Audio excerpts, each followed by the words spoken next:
23 مارچ کی تاریخ ہر سال قرارداد پاکستان کی یادیں تازہ کرتی ہے۔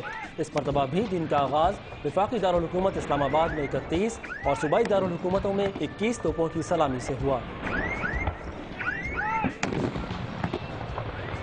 لاہور میں علامہ اقبال کے مزار پر گارڈز کی تبدیلی کی تقریب ہوئی۔ پاک فضائیہ کے دستے نے گارڈز کے فرائض سنبھالے۔ فوجی حکام کی جانب سے مزار پر پھول چڑھائے گئے۔ مختلف شعبوں سے تعلق رکھنے والے افراد نے شاعر مشرق کے مزار پر حاضری دی۔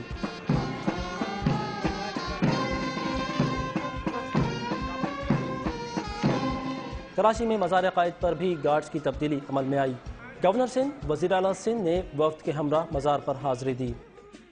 دارالحکومت سمیت تمام صوبوں میں یوم پاکستان کی مناسبت سے تقریبات ہوئیں۔